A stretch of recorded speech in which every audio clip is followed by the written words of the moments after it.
We'll hear an address by His Excellency Recep Tayyip Erdoğan, President of the Republic of Türkiye. I request protocol to escort His Excellency.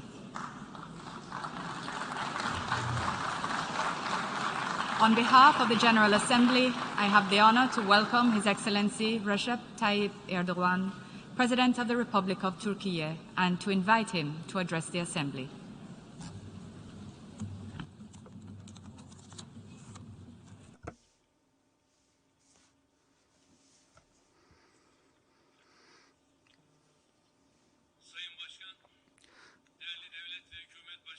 Mr. Chairman, distinguished heads of states and governments, distinguished Secretary General, distinguished delegates, I would like to wholeheartedly salute you all on behalf of myself and on behalf of my nation. I hope and pray that the 77th General Assembly of the United Nations will yield the most auspicious results for our countries and for the entire human race. I also would like to congratulate Mr. Kasaba Korossi for having assumed the chairmanship of the General Assembly. And the theme of the General Assembly, which is Turning Point for Transformative Solutions to Intertwined Challenges, appears to be very accurate. This is the time when we are holding this meeting at the exact time when we're trying to sort out many challenges on a global scale. One of the biggest lessons we had learned out of the pandemic was to establish international solidarity in the resolution of global threats. As Turkey, during the pandemic, without any discrimination, we have managed to provide humanitarian aid to more than 161 countries and 12 international organizations. And we have provided Turcovac, which is our national and local vaccine, to the service of the entire human race. And last year we had ratified the Paris Agreement in order to showcase how resolved we are to fight climate change. In the year 2053, we are aiming to become a zero-emission country. And we had held the 16th Conference of Parties in Istanbul for the UN Convention for the Protection of Biodiversity, and we have shown how much we were willing to become pioneers in fighting against climate change. Because of the problems created by the pandemic in the supply chain, the global economy was impacted heavily. And with the addition of Russian-Ukrainian crisis, we are experiencing a new wave of shock. The prices for energy, the food, and raw material is increasing, thus creating an enormous pressure of inflation, and it is having a significant ramification upon the global economies and social welfare. These developments have proven once again as to how important energy supply security is. And as Turkey, ever since the beginning, we have been focusing on energy not as an issue of competition, but an area for cooperation. Right next to our need, we have revived many projects which would support energy security not only in our region, but also on a global scale. And with the recent developments, our stance had been confirmed. The process that we're going through has also risked food supply security. This is the 21st century, and we have reached the highest extents of financial and technological opportunities. However, in this day and age, still 1/5 of the world is crippled in the hands of poverty and hunger. With the recent developments, the world was aiming to reach zero poverty and hunger in the year 2023 as a part of the Sustainable Development Goals, but it seems like we are getting away from our prospective achievements. This is the day and age where we need to shed a light on our path, and that can only be possible through international cooperation and solidarity, and we need to assume a just and fair approach towards one another. Against the challenges that identify our common fate, we need to move together. As Turkey, we are willing to showcase this will. as we have done during the pandemic and during the crisis of climate change.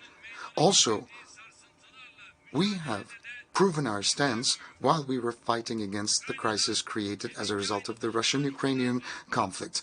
The Ukrainian conflict is exceeding the 7th month threshold, and we think that the war will never have a triumph, and a fair peace process will not have a loser. This is important because we are always underlining the significance of diplomacy in the settlement of the disputes through dialogue once and for all. That's why we got together the parties in Antalya Diplomacy Forum and then in Istanbul to become facilitators in a reconciliation process.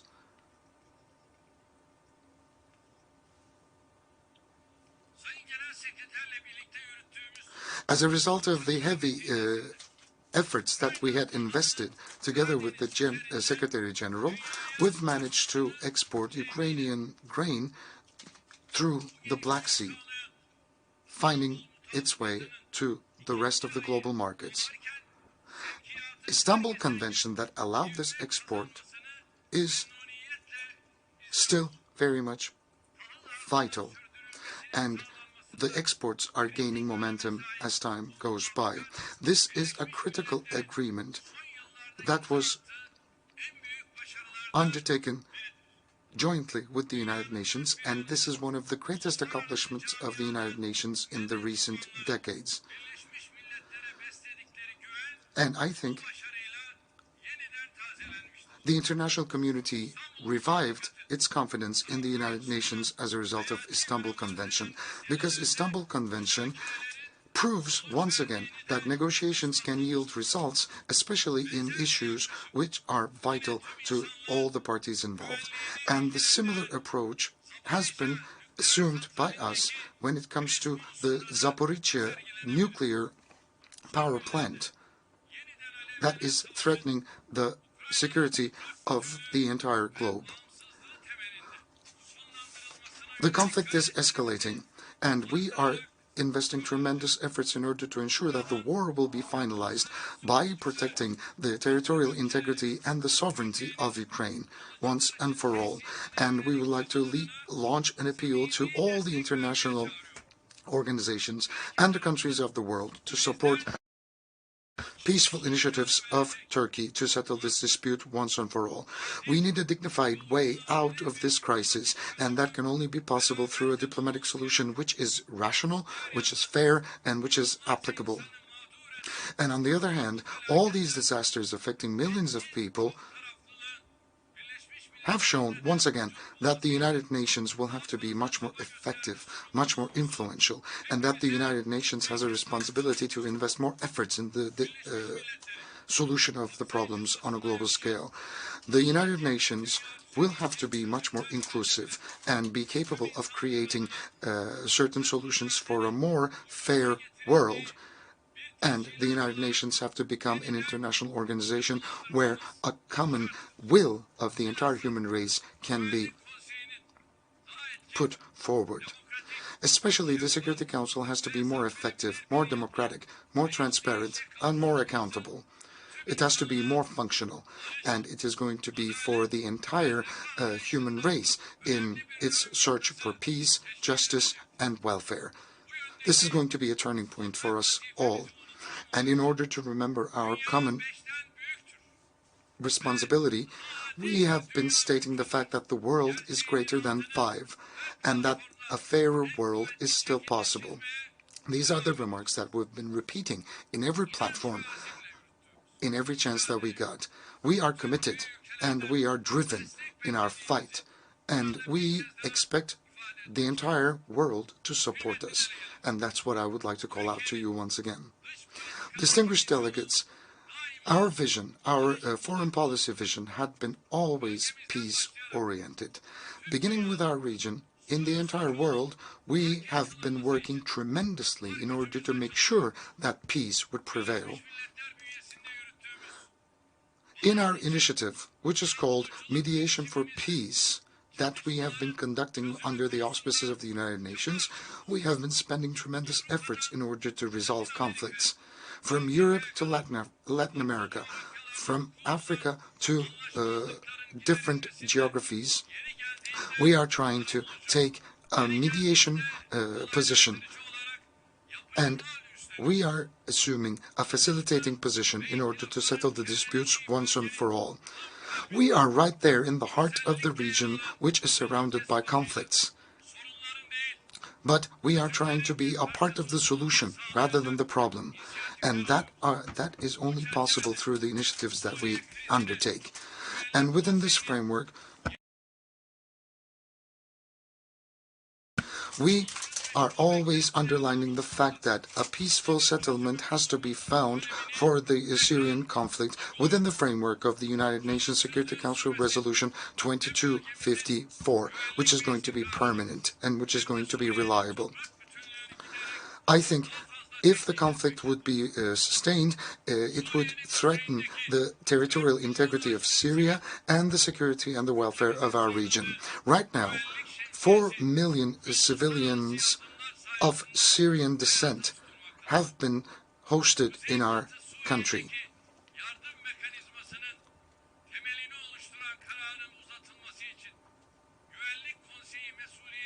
I think the Security Council will have to assume a responsibility in order to extend the decision which is supporting the help mechanism which was established in the northern west of Syria. We are fighting against terrorist organizations such as PKK and its offsprings, which are imposing a great and a clear threat upon our Turkey and our security forces.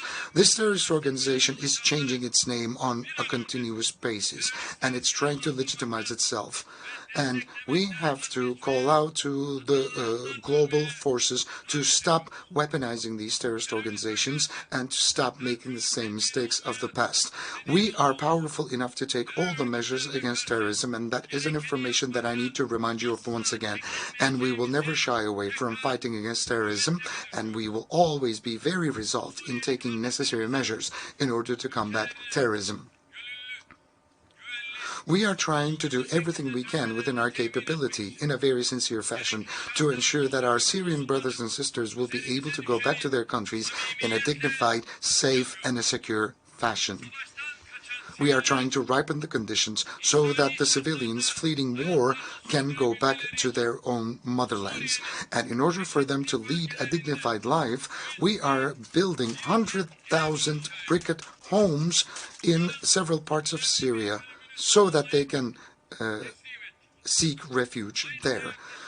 A vast majority of these 100,000 brick homes have already been completed, and they have been handed over to their owners. And we have started our preparations in order to build an additional 200,000 housing units so that 1 million Syrians will be able to go back to their homelands. In secure zones, in safe zones, in a total of 13 different centers, and in rural areas, these projects will be completed, and we need the international support in order for that to be possible. Within this project, we need everybody to show serious and a committed solidarity and commitment. The irregular migration, the refugee crisis, is not to be solved through leaving them to demise, through building walls on the borders, and through collecting them in refugee camps. We can only solve this problem through efforts that put the humans and the human life at the core.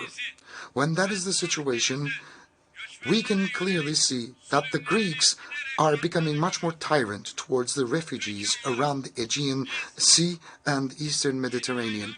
As Turkey, we don't want to see the bodies of babies such as Aylan to be washed ashore. But at the same time, Greece is unfortunately pushing back these refugees in an illegal fashion, in a very tyrant fashion, turning the Aegean into a graveyard for refugees. Last week, a 9-month-old a baby called Asım, and a 4-year-old Abdul Wahab have lost their lives because that the Greek Coast Guard forces sank their boats. And I think it's nighttime for Europe and for United Nations and other international organizations to say stop, enough to such crimes, which are crimes against humanity. Another neighbor of us, which is Iraq, we are trying to invest tremendous efforts in order to make sure that peace and prosperity can be established there as well. We want a political reconciliation to be established and a unity to be formed within the framework of an Iraqi identity. For prosperity to be sustainably established in Iraq and to stop terrorist organizations' abuses in Iraq, we have to move together. But, of course, there are terrorist organizations which are abusing the instability in Iraq, and we will never stop fighting against the actions of the terrorist organizations against Turkey deriving from Iraq. As I have said over this platform multiple times, we are going to fight against terrorism without any discrimination. We are going to be able to get triumphant through a committed, a sincere solidarity. Regardless of their names, we are going to fight back terrorism in all forms and in all shapes. And we want our allies, we want our friends to provide us with the solidarity and the commitment that we need. And it's a natural right for us to expect that. The terrorist organizations and tyrant regimes, instead of them, we want you to cooperate with us. We want to forge a solidarity with us in order to contribute to the stability, to the peace, and to the welfare of our entire region and the entire world. And we are ready to work with you. Distinguished delegates, from the point of view of the security of the world, there's something that we need to focus on, which is the Northern Africa and Eastern Mediterranean. And within that framework, it is critical to establish stability and welfare in Libya, not only for the world, but also for the entire region. And as Turkey, we are very supportive of the efforts of the United Nations in that direction. We want to protect the sovereignty of the Libyan people, the unity, the integrity, making sure that they reach the much desired level of prosperity. A fair and prevalent election period will have to be conducted in Libya, and a strong government will have to be established there, gaining legitimacy from the will of the people. And this is something that we all have to contribute to. For a prevalent peace and prosperity in the Middle Eastern geography, we need to finalize the Israeli-Palestinian conflict once and for all through the establishment of a two-state solution. This is something that we strongly support. We have to preserve the historical and cultural identity of Jerusalem, and we have to respect Harem-i Sharif. And we have to stop the illegal settlements in the occupied regions through establishing a security for the lives and the commodities of the Palestinians. We have to establish a permanent and a fair solution for the region, with Eastern Jerusalem becoming a capital, and through establishing a free and sovereign Palestinian state. There are no other solutions whatsoever than this. This is going to be for the best interests of the world, for the Palestinian people, for the Israeli people, and for the region. And we are going to contribute our efforts in order for that to be possible. And it is our international community's responsibility to help the Palestinian Refugee Assistance Agency of the United Nations to have an increased financial capacity. At the same time, we are closely concerned about the problems deriving from Iran. We have always always supported the JPAC. We need diplomacy and dialogue in order to settle the disputes about the nuclear program of Iran once and for all. And we want solutions to be created once and for all. And Azerbaijan has to free the occupied lands once and for all. And we have a historical opportunity to make sure that a permanent peace and stability can be established in southern Caucasia. As Turkey, we have been very supportive of the process going on between Azerbaijan and Armenian, and we have taken significant steps forward in order to make the utmost use of this opportunity that avails itself. Recent conflicts had shed an obscure shadow upon these positive developments, but we believe still that a permanent peace can be established between these two countries. We will always be by the side of our Azerbaijani brothers and sisters so that they can build their homes, build their future in a legitimate and a justified fashion. The transportation connections in our region is a concern of us as well, and if we were to open those connections once again, it will contribute tremendously to the welfare of the entire region. At the same time, almost for the last 50 years, Afghanistan has been fighting against conflict, terrorism, and poverty, and still Afghanistan is going through a significant and a challenging time. The intermediary government will have to take necessary steps forward in order to ensure fundamental rights and liberties for the human beings.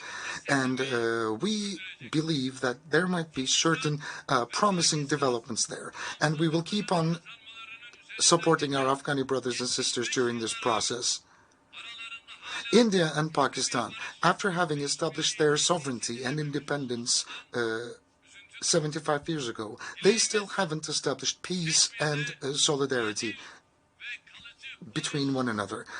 And this is much unfortunate. We hope and pray that a fair and a permanent peace and prosperity will be established in Kashmir. And we would like to extend our condolences sincerely to the people of Pakistan because of the disaster floods that they had experienced quite recently. And after the flood, we had launched humanitarian aid campaigns, which are still sustained. And we would like to call out to the international community to help the people of Pakistan as they are going through this most unfortunate and painful time. The Rohingya Muslims will have to go back to their motherlands in a safe, secure, and a voluntary and a dignified fashion. And we are supporting that in every extent possible. And we are very sensitive towards the protection of the fundamental rights and the liberties of the Muslim Uyghur Turks in such a way that will never threaten the territorial integrity and sovereignty of China. In the Balkans, we are investing tremendous efforts in order for peace and prosperity to be strengthened and for the disputes to be settled once and for all through dialogue in multiple platforms. And at the beginning of September, we had launched an official visit, including to Bosnia-Herzegovina, Serbia, and Croatia. Once after the elections have been positively finalized in Bosnia-Herzegovina, I think it is going to contribute tremendously to the dialogue process between Belgrade and Pristina, and it will contribute tremendously to the stability of the region. As Turkey, in the Aegean Sea and in the Eastern Mediterranean, we want all the problems to be settled once and for all within the framework of good neighborly relations and in compliance with the international law. I think those countries who are going after adventures in our region are making themselves feel funny, which are no equivalent to us at all. In the Eastern Mediterranean, peace and stability depends on respecting the rights of all the parties involved. We expect Greece to leave escalation and provocation policies to one side and respond to our calls for cooperation and solidarity. We believe that the Eastern Mediterranean Conference that we had recommended previously will serve this very purpose. Our interlocutors, unfortunately, had never taken a positive step forward in order to respond to this call, and it clearly states who supports provocation and conflict and who supports peace and stability. We will always defend our rights in the Aegean and Eastern Mediterranean at the farthest extent, and we will never yield to the escalation strategies led by other countries. Even in the Cyprus issue, we want to reach a settlement once and for all in a fair, permanent, and a just and a sustainable way. And we have always been working together with the Turkish Republic of Northern Cyprus in order for that to be possible. On this island, there are two states and there are two different nations, and this should be accepted by all. It is the key for a solution of the problems in the island of Cyprus to accept that the Turkish Cypriots have equal and sovereign rights, and that their international statuses to be accepted. We would like to ask the international community to stop imposing sanctions upon the Turkish Cypriots and to eliminate all forms of embargo and stop this tyranny once and for all.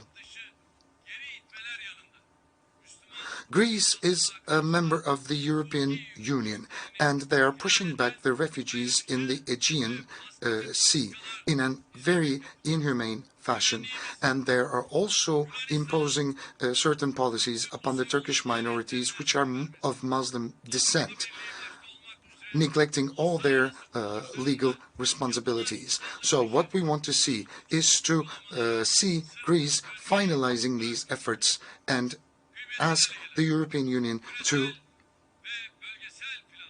be more considerate instead of turning a blind eye towards these violations.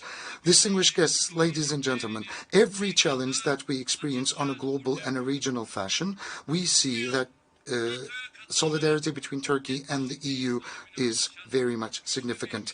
Turkey is celebrating the 70th anniversary of joining NATO.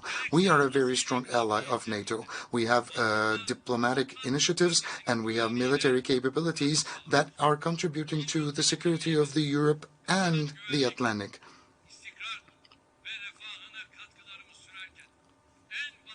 We are trying to provide to the security and stability and the welfare of the European continent in every extent possible, and we are the Asian on the western coast of Europe, and we are leading certain initiatives such as Asia Again in order to become much more proactive. We are trying to establish closer contacts and solidarity with the African countries as a result of the recent global initiatives that we have taken up. Within that framework, between 16th and 18th of December 2021, with the large participation of our African friends, we have managed to hold the third Turkey and Africa Partnership Summit in Istanbul. Turkey is always showcasing its commitment to the African journey for stability, for development, and for welfare as an equal partner. And our cooperation with Latin America is getting stronger based on mutual respect. And we are going to be institutionally investing in our efforts to become much more proactive in Latin America. We are being shaken by several challenges that we encounter, and we believe that the biggest threat we have at hand is the loss of will to coexist together. And that's something that I would like to underline. We are deeply concerned of the skyrocketing levels of xenophobia, of discrimination, of Islamophobia, and of racism. And we had launched an appeal over this platform to call that March 15th will be called a day for Fight Against Islamophobia Day as a result of the attack that took place against the Muslims in New Zealand. And we would like to underline that appeal again. First, within the OIC and within the General Assembly of the United Nations, we have taken certain decisions in order for that day to be declared as a fight against terror, Islamophobia Day. We hope and pray that it will be a possibility. We hope and pray that this day will be declared as a day to fight Islamophobia. As I have previously stated, Islamophobia is equal to anti-Semitism, and it is a crime against humanity. And with these thoughts, I hope and pray that the 77th of the General Assembly of the United Nations will be able to accomplish the targets which will respond to the expectations and the aspirations of the entire human race. I hope and pray that you will stay in health and stay in peace. I would like to salute you all with love and respect on behalf of my personal self and on behalf of my nation. Thank you.